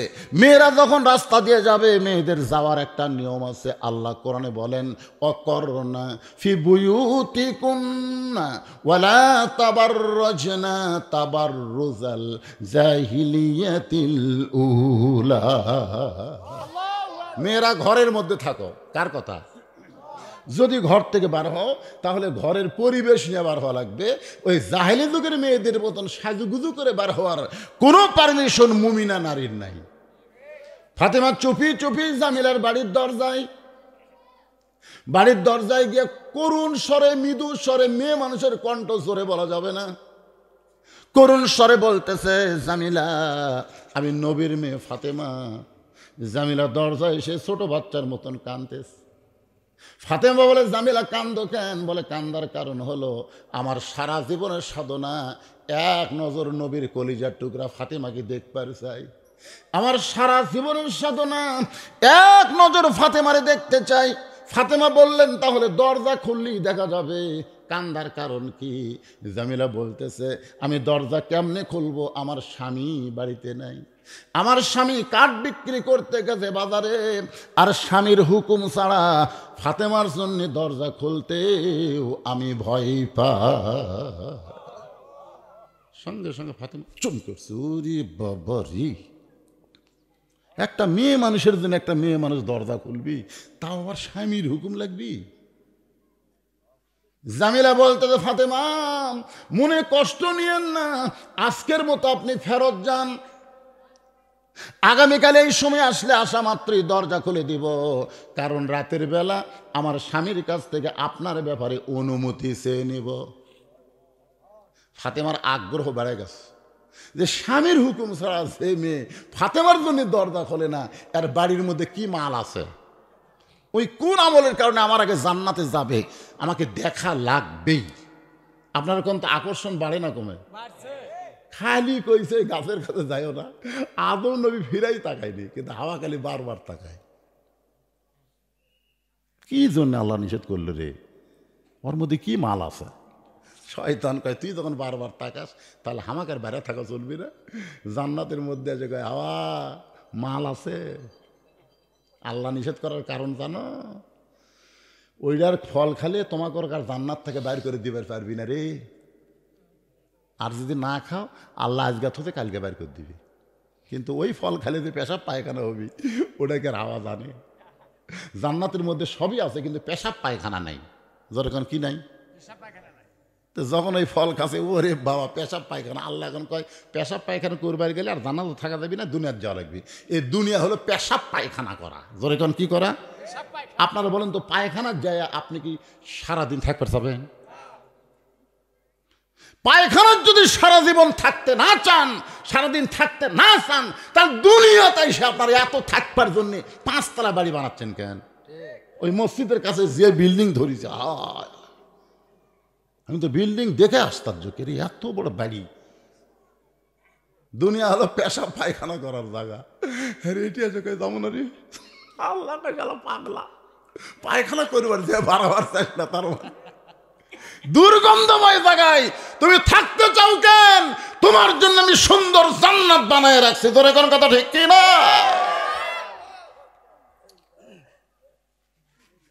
একটু মনোযোগ দিয়ে শুনবেন। মা ফাতেমার আকর্ষণ বাড়ছে না কমছে? পরদিন আসরের নামাজের পরে চুপি চুপি যখন রওনা দেয়, পিছন দিক থেকে একটা বাচ্চা ডাকতেছে, মা গতকাল কোথায় গেছিলেন, আজকে আবার কোথায় যান, আমি আপনার সঙ্গে যাবার চাই। ফাতেমা তাকায় দেখে ওই বাচ্চার নাম হইল হোসাইন। জোরে বলেন, নাম কি? ফাতেমা চিন্তায় পড়ে গেল, হাসান যদি হইতো তাহলে বুঝান যাইতো, কিন্তু হোসেনকে বুঝান যাবে না। রাসূল বলেছেন, ফাতেমা, হাসান অবিকল, আমি নবীর মতন, আমার চরিত্র আর হাসানের চরিত্র সমান সমান, কিন্তু হোসেন একটু জেদি মা, আমি দুনিয়া থেকে যাওয়ার পরে হোসেনের প্রতি একটু আলাদা নজর দিবি। আমি রাসূল আমার কলিজার তাইতেও হোসেনকে বেশি ভালোবাসি। দেখেন সুবহানাল্লাহ। সেই হোসেন মায়ের কাছে বলতেছে, মা, গতকাল কোথায় গেছিলেন? আজকে আমি আপনার সঙ্গে যাবার চাই।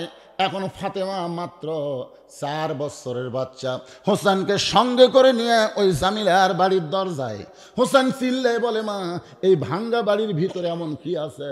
গতকালও আইছিলেন, আবার আজ গাইছেন, এই বাড়িতে এমন কি আছে মা?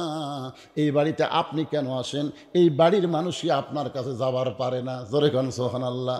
প্রত্যেকটা সন্তান তার মাকে ভালোবাসে, কম না বেশি? আমার মা হয়ে এই বাড়ির দরজা আসবে কেন? এই বাড়ির লোক আমার মায়ের কাছে যাবে? প্রত্যেকটা সন্তান মাকে বেশি ভালোবাসে, আর যারা শয়তান তারা শাউরক বেশি ভালোবাসে। জোরে কোন কথা ঠিক কিনা? আম্মা, আম্মা, আমি বাজারে যাচ্ছি, আপনি ডাব খাবেন না গ্লুকোজ খাবেন? বউ বলতেছে, আমার মাও দুটাই খায়। তো ঠিক আছে, আমি ডাবও আনবো, গ্লুকোজ আনবো। এই কথা বলে ব্যাগ না বের হচ্ছে, দরজাত মা খাড়ায় আছে, ওর জন্মদাত্রী মা দরজাত খাড়ায় আছে, ওই মায়ের দিকে তাকায় না।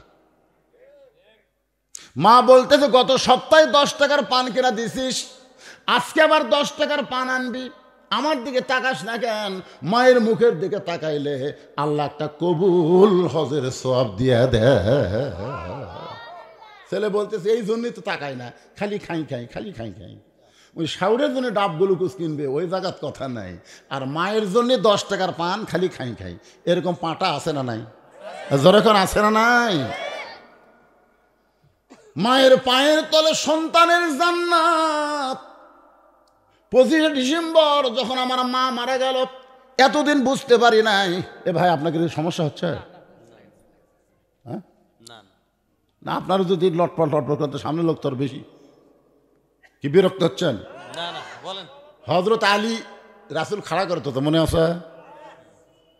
এসার সময় কইলি ফজর পড়বি না, আমার সামনে কাতারে দেখা যায় নামাজের মারে ফজরে খালি শরীয়ত শুনলে হবি না। আজকে এটা জানার পরে 1 ওয়াক্ত নামাজ আর কেউ বাদ দেবেন না ইনশাল্লাহ। হ্যাঁ, একটু ধৈর্য নিয়ে বসে থাকেন। আমার মায়েদের জন্য কিছু কথা না বললে ওরা আবার বিরক্ত হবে।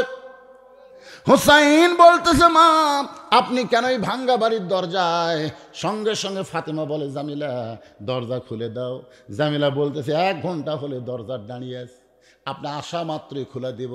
ফাতেমা বলতেছে, তাহলে খুলে দাও। বলে, একটা ছোট্ট বাচ্চা আপনার সঙ্গে আইছে, ওই বাচ্চা নিয়ে যদি ঢুক পারছেন তাহলে আজকের মতো ফেরত যান।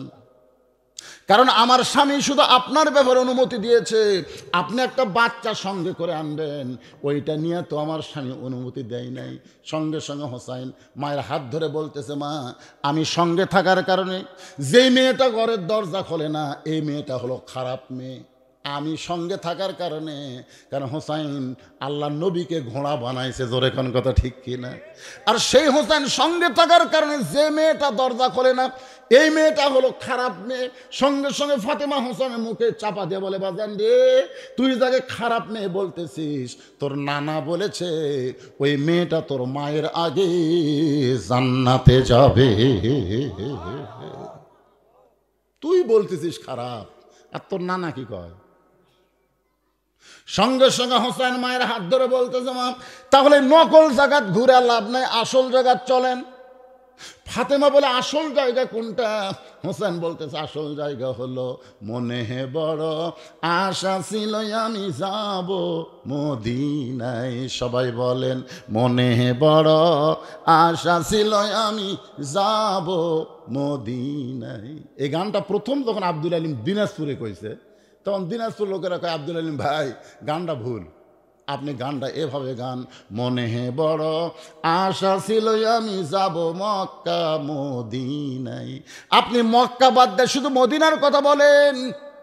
আব্দুল আলিম বলে, রে দিনাজপুরের আলেমেরা শোনো, ওই মদিনার মানুষটাকে যদি হাত করবার পারো, তাহলে শুধু মক্কা না, মক্কার মালিক পর্যন্ত তোমার দখল হয়ে যাবে। উপায় নাই রে, উপায় নাই রে, উপায় নাই, নবী বিনে আল্লাহ পাওয়ার উপায় নাই। এ গান গাইলে কি গুনাহ হবে? তাহলে সবাই বলেন উপায় নাই রে, উপায় নাই রে, উপায় নাই, নবী বিনে আল্লাহ পাওয়ার উপায় নাই। হোসেন এক টানে মা ফাতেমাকে নিয়ে এসে আল্লাহ নবীর কাছে। জোরে গান কার কাছে? না না, ও না না, তুমি আমার মাও কার কাছে পাঠাতা? একটা কাঠুরের বউ জামিলা আমার মায়ের আগে জান্নাতে যাবে কোন আমলের কারণে? এইটা জানার জন্য আমার মা কষ্ট করে ওই কাঠুরের বউয়ের কাছে যায়। ফাতেমার হাত ছাইড়া দিয়ে নানার হাত চাপে ধরে বলতেছে, বলো না না, কোন আমলের কারণে? আমি তো জানি আমার মায়ের চাইতে শ্রেষ্ঠ কোনো নারী এই দুনিয়াতে নাই। ধরে কেন সুবহানাল্লাহ। এটা প্রত্যেকটা সন্তানই বলবেন, আমার মায়ের সাথে শ্রেষ্ঠ কোনো নারী এই দুনিয়াতে নাই। সবাই বলেন, আমার মায়ের চাইতে শ্রেষ্ঠ কোনো নারী এই দুনিয়াতে, দুনিয়াতে। আজকে বউ বুঝবি, মায়ের কথা ফিসফিস করে কই, তোমার মা ভালো না, তোমার মা ভালো, চাপাত জুতে মারবে। তুই মরে গেলে বউ পাওয়া যাবি রে, তোকে ছাড়া দিলে বই রব নাই। কার বিরুদ্ধে কথা বলতেছিস? একবার যদি গেলে এই কথা কর, তোবা করি, ওরে বাবা এটা বেটা রে, এর কাছে আর মায়ের বিরুদ্ধে কথা যাবি না। আর যেই বেটা মায়ের বিরুদ্ধে কথা শোনা কয়, আসলেই তাই গো, আমার মা, তখন বুঝবেন ওই বেটা না, ওই পাতা। কি বেটার পাটার মধ্যে কম বেশি আছে না নাই? কথা কর। মায়ের বিরুদ্ধে, বাপের বিরুদ্ধে কোন বউ যদি আপনার কাছে বলে, বুঝবেন সে বউ ভালো না। বউ কি করছে রে? বাপ আমার জন্য কি করছে? একটু চিন্তা করে দেখবেন। হোসাইন নানার হাত ধরে বলতেছে, নানা, কোন আমলের কারণে আমার মাকে আপনি এই কাঠুরের বউ জামিলার কাছে পাঠাইছেন? কোন আমলের কারণে আমার মায়ের আগে জান্নাতে যাবে? এটা আপনি বলেন। আপনি সব কিছু জানেন। আল্লাহ সব কিছু আগে কাকে জানায়? নবীকে জানাই। মায়ান্তিকু আনিল হাওয়া ইন হুয়া ইল্লা ওয়াহয়ুহা। আল্লাহ রাসূল বলেছেন, আমি যা জানি তোমরা তা জানো না, আমিও জানি না। আল্লাহ যদি আমাকে না জানায়, তাহলে সর্বপ্রথম আল্লাহ কাক জানাছে? কথা কয় না রে ভাই। সর্বপ্রথম তো নবী জানে না। তার নবী না বলে তার মেয়ে পাঠাচ্ছে কাঠুরের বইয়ের কাছে। এটা হোসাইন রে, ছোট্ট না মানুষ, 4 বছরের বাচ্চা, 4 বছরের বাচ্চা। নানাকে বলতেছে, নানা, কোন আমলের কারণে ওই কাঠুরের বউ জামিলা আমার মায়ের আগে জান্নাতে যাবে? না বলা পর্যন্ত তোমার হাতটা আমি ছাড়বো না। এমন সময় আল্লাহ নবী ডাক দিলেন, আলী। সঙ্গে সঙ্গে আলী বলে, লব্বাইকে রাসূলুল্লাহ, দেখ তোর বেটা কিভাবে আমার হাত ধরছে। বল রে আলী, বল কোন আমলের কারণে ওই কাঠুরার বউ ফাতেমার আগে জান্নাতে যাবে? আলী বলতে যে, হুজুর আপনি কিন্তু নিষেধ করছিলেন। রাসূল বলল, আজকে আমি বিপদত পড়ছি, বল। সুবহানাল্লাহ বলেন। তার মানে কোন আমলের কারণে ফাতেমার আগে কাঠুর বাবু জান্নাতে যাবে এটা আলী জানে। সুবহানাল্লাহ না কেন? কিন্তু আল্লাহ রাসূল নিষেধ করেছে। কিন্তু আজকে হোসেন যেভাবে হাত চাইপা ধরছে, এখন বাধ্য হয়ে বলতেছে, বল। ফাতেমা দৌড়ে এসে বলে, স্বামী গো, আমার আগে কাঠুর বাবু জান্নাতে যাবে এই কথা আপনি জানেন, কিন্তু আমারে বলেননি কেন? আলী বলতেছে, আল্লাহর নবী যদি নিষেধ করে তাহলে আমি কেমনে বলবো? আজকে যখন বলার হুকুম দিল, তাহলে শোনো ফাতেমা, তোমার কি মনে আছে একদিন দুপুরবেলায় তুমি আমার কাছে কাঁদতেছিলে? আমি বললাম, ফাতেমা কান্দো কেন? ফাতেমা বলে, স্বামী গো, হাসান হোসাইন ক্ষুধার জ্বালায় কাঁদতে কাঁদতে ঘুমায় গেছে, এখন ঘুম থেকে উঠে খাবার চাবে, কিন্তু ঘরের মধ্যে খাবার কিছুই নাই, আপনার পকেটেও টাকা নাই, এটাও আমি জানি। এখন হাসান হোসেনকে কি খাবার দিব এই চিন্তা করে আমার ওন্নাখানা আপনার কাছে এনে দিলাম।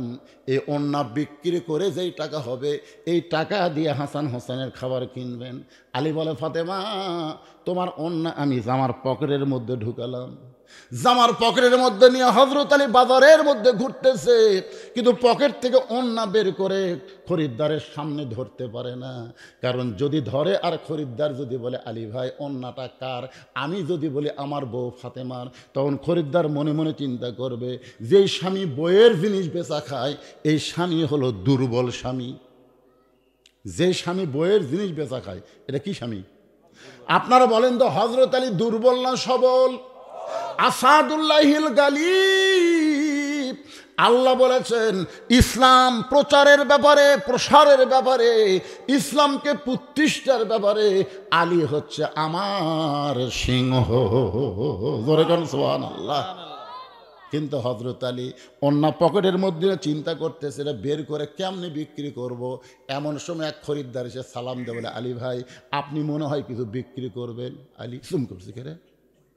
আমি কিছু বিক্রি করবো। এই খরিদ্দার কেমনে জানলো? আলী বলে ফাতেমা তাকায় দেখি খরিদ্দার একটা ব্যাগ ফাঁক করে ধরেছে।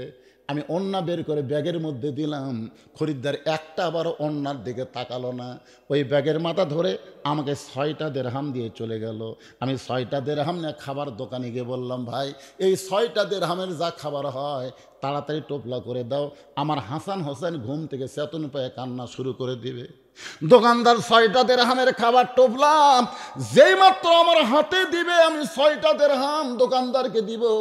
এমন সময় এক ফকির এসে আমাকে সালাম দেবে, বলে আলী ভাই আমার বাড়িতে আজকে 3 দিন হলে না খাওয়া। আলী রে যদি পারো আল্লাহর রাস্তায় আমাকে দান করো। আমি আলীর এত রাগ হয়ে গেল, আমার হাসান হোসেনের জন্য খাবার কিনেছি আর এইটা ফকির চাচ্ছে। আমি রাগ করে যখন ফকির কিছু বলতে যাব, এমন সময় আল্লাহর কোরআন বলতে সাম্মা সাইলা ফালা তানহার, আলী রে সাইলকারীর সঙ্গে খারাপ ব্যবহার করিস না। আলী বলে ফাতেমা আমি তখন 6টা দেরহামের মধ্যে 1টা দেরহাম ফকিরকে দিব আর 5টা দেরহাম নিয়ে খাবার নিব।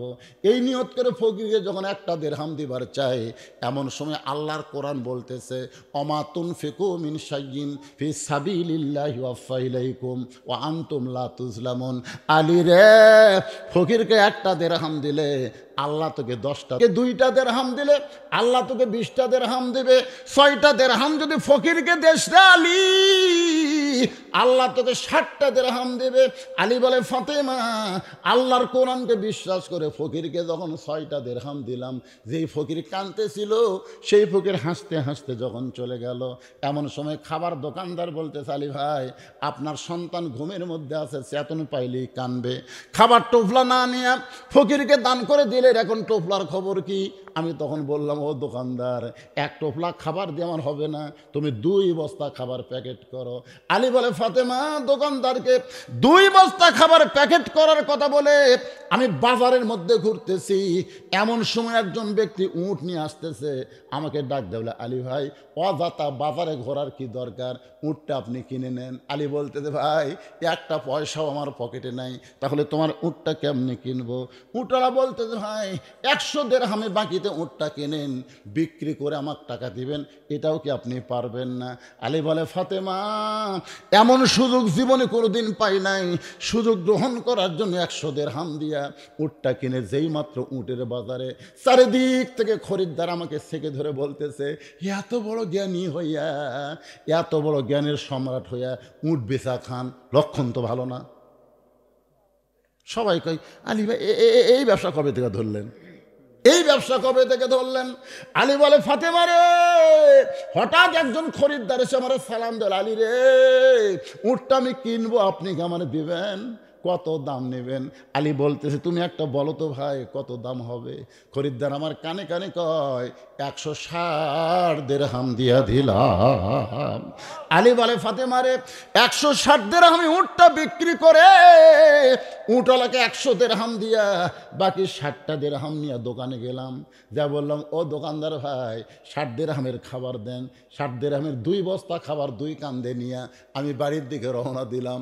ফাতেমার দরজার কাছে আসছি, দরজা বন্ধ হয়ে গেল। আলী বলে ফাতেমা দরজা খোলো।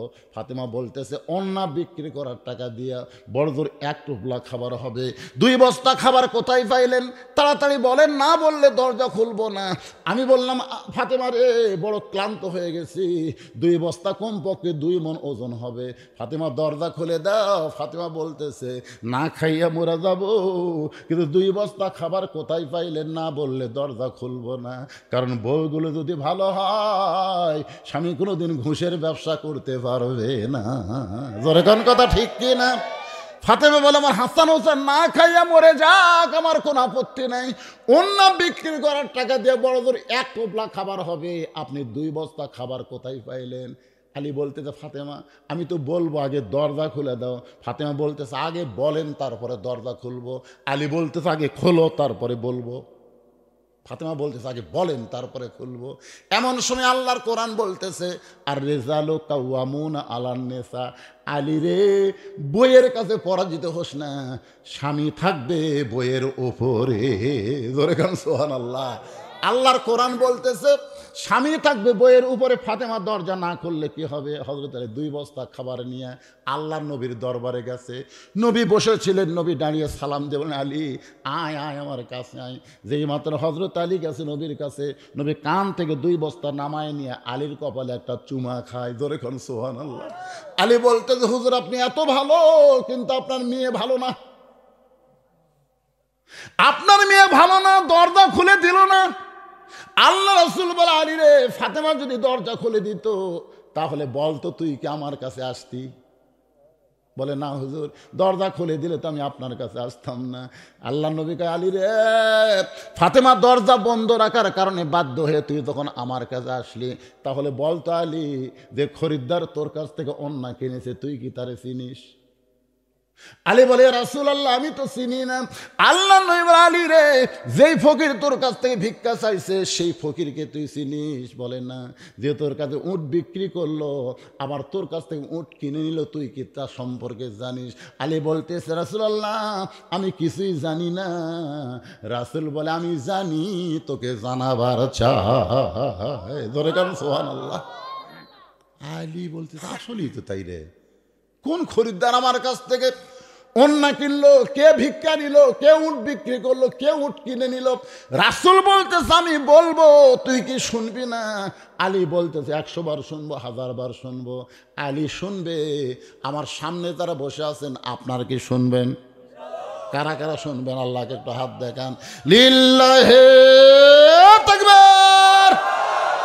হাত নামান। হযরত আলী বলতেছেন ইয়া রাসূলুল্লাহ এশার নামাজ বলেছি, এশার নামাজের সময় বলেছি ফজর পড়বো না, কিন্তু ফজর কেন সামনে কাতারে?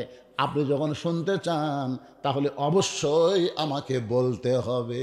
হযরত আলী যে উত্তর দিবে এটাও আপনারা শুনবেন, শুনবেন না ভাইজান? কিন্তু এখানে একটা আমলের কথা আছে, সেই আমলটা হলো একটা দিরহাম দান করলে আল্লাহ 10টা দিরহাম দেয়। এটা আমার কথা না, কথা হলো আল্লাহর। ওমা তুনফিকু মিন শাইইন ফি সাবিলিল্লাহি ইউওয়াফা ইলাইকুম, মানে তুমি দাও আল্লাহ তোমাকে দিবে। এটা কার কথা? তুমি দাও 1 আল্লাহ দিবে 10, এটা দুনিয়াতেই দিবে। এখন মসজিদের জন্য আমি মাত্র 5টা মিনিট, আমাকে বলছে হুজুর আপনার জামাই যখন আদায় করছে তখন খুব একটা বেশি লোক নাই, এখনও তো খুব একটা বেশি লোক নাই, তারপরেও যারা আইছেন ভাইজান এই কোরআনের আয়াতকে বিশ্বাস করে 100 টাকা দিবেন, আগামীকাল আল্লাহ আপনাকে 1000 টাকা দিবে। যদি বলেন হুজুর আগামীকাল কেমনে দিবে? আগামীকাল আপনার একটা অ্যাক্সিডেন্ট আছে, আপনি জানেন আগামীকাল আপনি অটো ভ্যানত চলে যাবেন, ভুটভুটি আপনাকে মারবি, আপনার হাসপাতালে যায় ঠ্যাং ভাঙ্গার কারণে 20,000 টাকা খরচ হবে। আপনি কি চান যে বিপদ আপদ মুসিবতের মধ্যে পড়েন? আপনি কি চান? আসাদকাতু তারুদ্দুল বালা। এই জন্য মসজিদের পাগল হইয়া আল্লাহর ঘরের জন্য এমন কোন আল্লাহর বান্দা আছেন? ইল্লাল্লাহু লা ইলাহা ইল্লাল্লাহু লা ইলাহা ইল্লাল্লাহ লা ইলাহা লা ইলাহা ইল্লাল্লাহু মুহাম্মাদুর রাসূলুল্লাহ। ফাতেমা বলে স্বামী গো কাঠুরের বউ জামিল আমার আগে কোন আমলের কারণে জান্নাতে যাবে সেইটা না কই আপনি দানের ওয়াজ করলেন। কাক বলতেছে? ফাতেমা কাক বলতেছে? মনোযোগ দিয়ে শোনেনি। ফাতেমা হযরত আলীকে বলতেছে কাঠুরের বউ জামিলা আমার আগে জান্নাতে যাবে, সে ওয়াজ না করে আপনি দানের ওয়াজ করলেন। এই ওয়াজ দিয়ে আপনি কি বুঝাইলেন? আলী বলতে যে ফাতেমা, আল্লাহ যখন তোমাকে জান্নাত দিবে, সুবহানাল্লাহ খান, তখন তোমাকে হেঁটে হেঁটে জান্নাত দিবে না।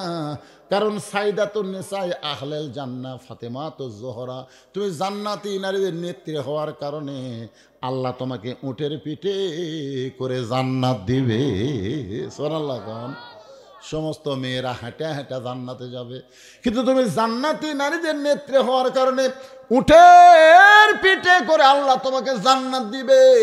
জান্নাতের দরজার কাছে যাইয়া আর তোমার উট সামনে পা বাড়াবে না।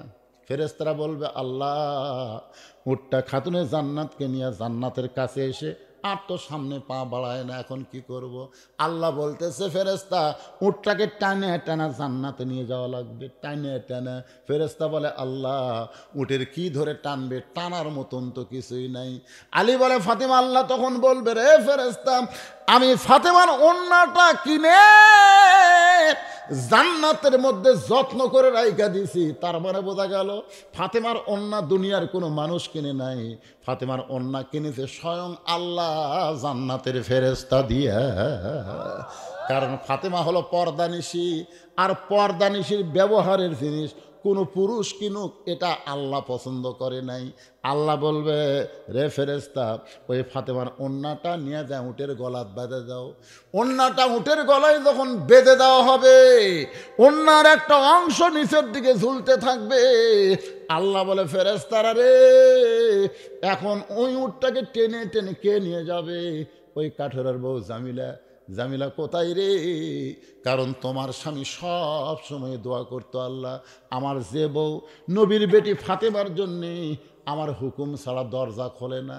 আল্লাহ গো, নবীর কোলে ফাতেমার জন্যে আমার যে বউ স্বামীর হুকুম ছাড়া দরজা খোলে না, আমার এই বউটাকে তুমি সবার আগে জান্নাত দিও। আলী বলে, ফাতেমা, স্বামীর দোয়া আল্লাহ কবুল করে। স্বামী যদি বউকে নিয়ে দোয়া করে, এই দোয়া আল্লাহ ফিরে দেয় না। এখন কাঠুরার দোয়া আল্লাহ কবুল করেছে। তুমি হইলা জান্নাতি নারীদের নেত্রী, তুমি জান্নাতে সবার আগে যাবে। কিন্তু স্বামীর দোয়া কবুল করার কারণে আল্লাহ বলবে, জামিলা, আমার ফাতেমাকে টেনে টেনে জান্নাতে নিয়ে যা। তুমি মনে করবা আমাকে জান্নাতে নিয়ে যাচ্ছে। ওই কাঠুরে জামিলা টেনে টেনে যখন জান্নাত নিয়ে যাবে, আলী বলতেন, যেন ফাতেমা, উটের পিঠ থেকে তোমার পা জান্নাতে পড়ার আগে ওই কাঠুরার বইয়ের পা জান্নাতে আগে যাবে। লিল্লাহ তাকবীর। সঙ্গে সঙ্গে ফাতেমা বলে, আল্লাহ, যে মেয়েরা পর্দার মধ্যে থাকবে আর যে মেয়েরা স্বামীর কথা মতো চলবে, এই সকল মেয়েদেরকে ফাতেমা জামিলার সাথে জান্নাত দিও। এক নম্বর কথা হলো, যে মেয়েরা কার মধ্যে থাকবে? পর্দার মধ্যে থাকবে। দুই নম্বর কথা হলো, স্বামীর কথা মতো চলবে। এই ওয়াজ শোনার পরে মেয়েদের আর কোনো ওয়াজ আছে? যেখানে আছে মায়েরা, ও মা, স্বামী যা তাই মনে করেন না মা। রাসূল বলেছেন, ফাতেমা রে, আল্লাহ বাদ দে কাউকে যদি সেজদা দেওয়ার হুকুম থাকতো, তোরে বলতাম আলীর পায়ে সেজদা কর, আলীর পায়ে সেজদা কর, কিন্তু আল্লাহ ছাড়া কাউকে সেজদা দেওয়ার হুকুম নাই। এই কথার দ্বারা রাসূল বুঝাই দিলেন, মেয়েদের কাছে আল্লাহর পরেই সবচাইতে দামি ওই মহান ব্যক্তি হলো তার স্বামী। জোরে কোন কথা ঠিক? আর আমাদের গুলা চোখ উল্টাই, চোখ গরম করে। স্টার জলসা জি বাংলা দেখবার মানা করলে, ওরে বাবা রে, ভাতি খামো না রে, ভাতি খাবি না, তাও স্টার জলসা জি বাংলা দেখবে। আমি মা বোনদের অনুরোধ করি, মা ওয়াজ শুনতেছেন আলহামদুলিল্লাহ, আজকে তওবা করেন। যেই ভারত আমাদের বাবরি মসজিদ ভাঙ্গা রাম মন্দির তৈরি করছে, সেই ভারতের চ্যানেল মুসলমানের ঘরের মধ্যে চলতে দেওয়া যাবে না। জোরে কোন কথা কন না কেন, কথা কন না কেন? ভারত কি হকের বন্ধু? 400 বছরের পুরাতন বাবরি মসজিদ ভাঙ্গা, আপনার কোন তো ভারত থেকে জায়গা নেই তো অন্য ফাঁকা জায়গাত মন্দির না বানায় মসজিদ ভাঙ্গে সে জায়গাত মন্দির বানালো, তার মানে কি? তাহলে তার কি চ্যানেল হামারা দেখমো করে? আজ থেকে বলেন ভারত বয়কট। এই ধরে কেন ভারত বয়কট? ভারতের সব কিছু আমরা বয়কট করলাম। বাংলাদেশের জিনিস দামে বেশি হোক তাও নেবেন, এই ভারতের শালা কোনো কিছু নেবেন না। আমাকে ব্যবসা করে খায় আর আমাকে কলজার পাও দিছে। মুসলমান নামাজ না পড়লেও মসজিদকে জীবনের চাইতে ভালোবাসে। ধরে কোন কথা ঠিক কেন? বিশ্বাস করেন, আপনাকে গ্রামে মসজিদ যদি কেউ ভাঙবার আসে, নামাজি বাধা দেওয়ার আগে বেনামাজিরাই জীবন দিবি। নামাজ না পড়তে পারি রে, মসজিদ আল্লাহর ঘর। আমার এলাকায় 2 বেনামাজি ঝগড়া লাগছে, বিশ্বাস যদি না করিস মসজিদ সমস্যা। তা আমি কই তোরা নামাজই পড়িস না, মসজিদ ছুঁয়ে কী হবে? নামাজ না পড়ি হুজুর, মসজিদ আল্লাহর ঘর বিশ্বাস করি। আমরা ঠিক মতো নামাজের দাওয়াত দিবার পারিনি, এ কারণে ওরা নামাজ পড়তেছে না। কতক্ষণ ঠিক কিনা? বর্তমান প্রধানমন্ত্রীকে বলবো যে খালি 564 মসজিদ বানালে হবে না।